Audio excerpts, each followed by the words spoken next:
Brussels and London have been arguing for weeks about insufficient deliveries of the AstraZeneca vaccine. Now the EU parliamentarian Manfred Weber interferes with a provocative tweet to the British Foreign Minister. By the way, you should stay tuned until the end of the video if you don't want to miss anything interesting. And if you don't want to miss anything at all, just subscribe to my channel and click the little bell. The pharmaceutical company AstraZeneca has been causing annoyance in the European Union for weeks now.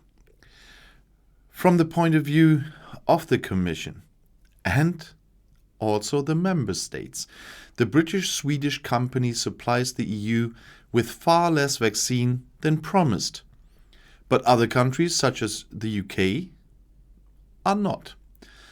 The pharmaceutical company AstraZeneca admitted production problems in the EU, but defended itself against the accusation of deliberately supplying the UK and other non-EU countries with unreduced quantities.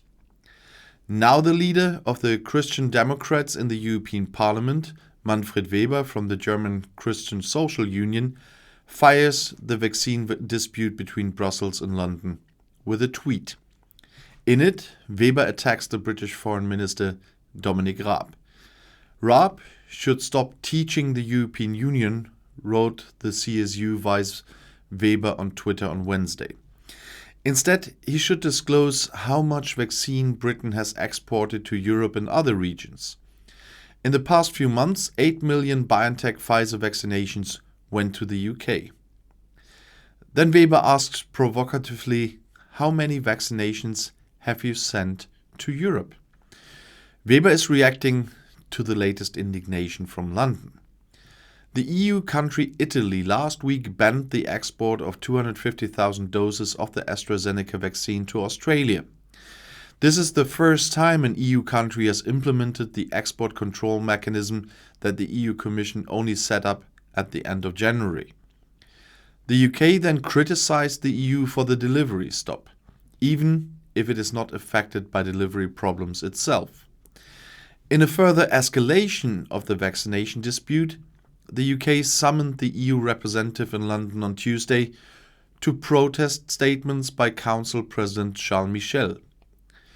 The occasion was a newsletter from Michel in which it was said, "The United Kingdom and the United States have imposed a total ban on the export of vaccines or vaccine components that are manufactured on their territory." In a letter to Michel, British Foreign Minister Dominic Raab reacted indignantly to the statements. The British government has not blocked the export of a single COVID-19 vaccine or vaccine components, the State Department quoted from Raab's letter. Any references to a UK export ban or any restrictions on vaccines are completely false, he wrote. Since these false accusations had been repeated at various levels of the EU, the matter had been discussed further with the appointed representative of Brussels, said the Foreign Ministry in London. The UK left the EU for good in January. Don't forget that in that whole discussion. Another thing is, still on the vaccine side, according to a study from the UK, the corona variant B.1.1.7 is more deadly than the original virus. It is more contagious than the conventional coronavirus anyway. And we can see this in my hometown as well. So the British variant has arrived here as well. And currently a lot of those, it's not that a high number that are infected in my hometown, but a lot of those who are infected indeed with the British variant that started in the southeast or was discovered in the southeast of England. And it seems that it is more contagious because my city came, let's say, very well through the whole crisis thing.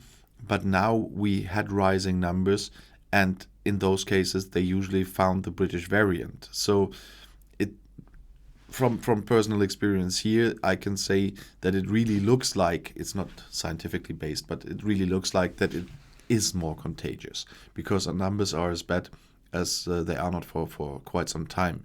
It's only I don't know, 56 out of 100,000, but it's still a high number for my hometown. And now a British study with almost 110,000 corona-infected people shows the mutant B117 is also more deadly, probably by more than 60%. For a few months now, new coronavirus variants have been spreading that are cause for concern. One of these is B117, which was first detected in the UK.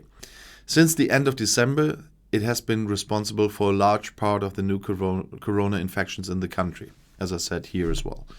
The proportion of B117 infections is also rising steadily in Germany and in Münster. On March 3rd, the Robert Koch Institute reported that this mutant was detected in around 46% of all corona samples examined. Here it is 60% already.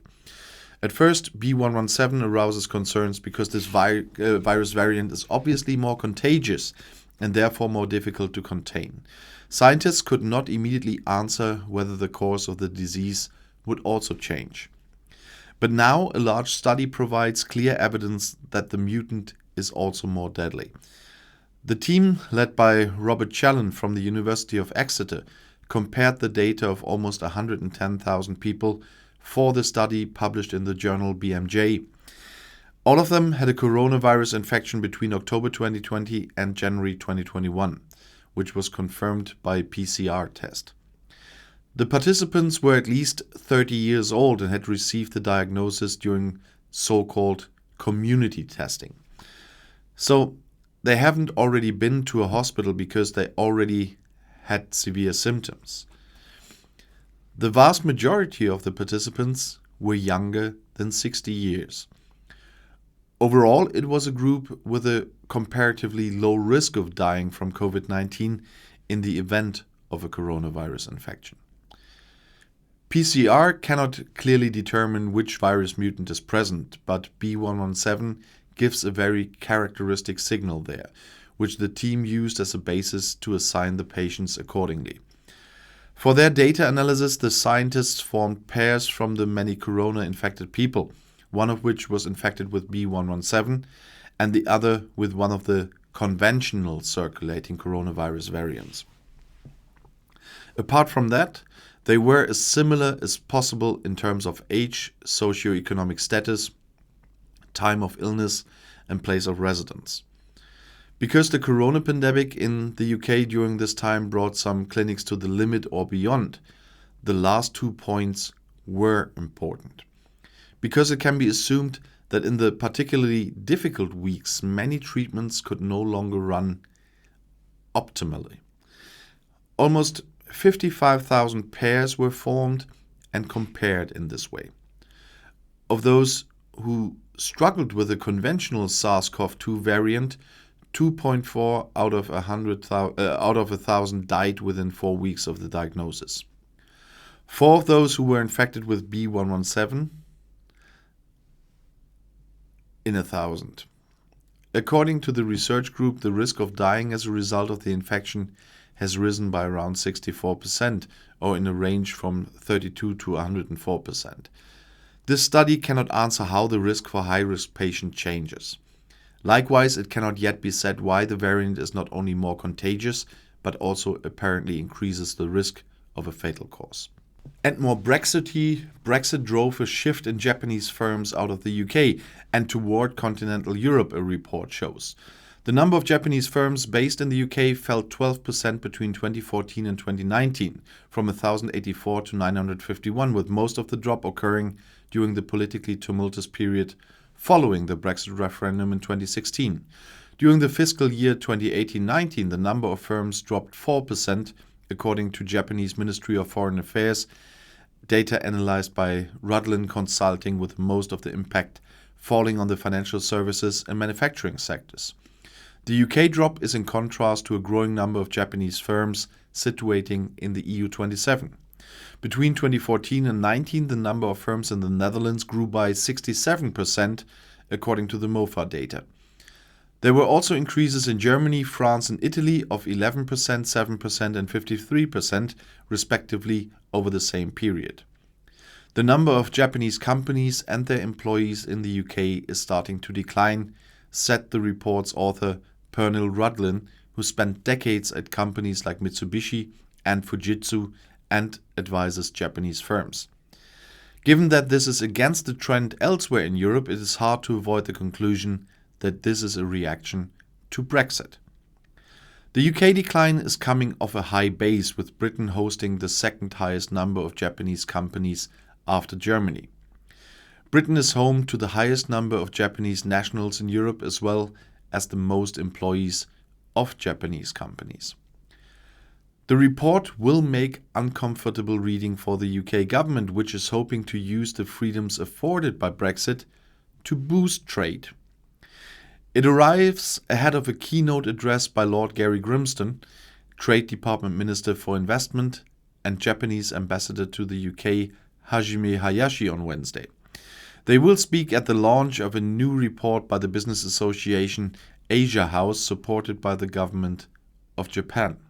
The Asia House report investigates the future of UK-Japan trade relations and makes two key recommendations to boost future trade: more support for businesses to export and an expansion of the investment chapter of the bilateral trade deal the two countries agreed to last September. The next phase of bilateral relations will require a more concerted effort, particularly in the case of SMEs, it argues, indicating the trade deal's investment chapter could have gone further. There is huge potential to boost investment between the two countries, it said. And if you want to stay informed, please subscribe to my channel. Auf Wiedersehen.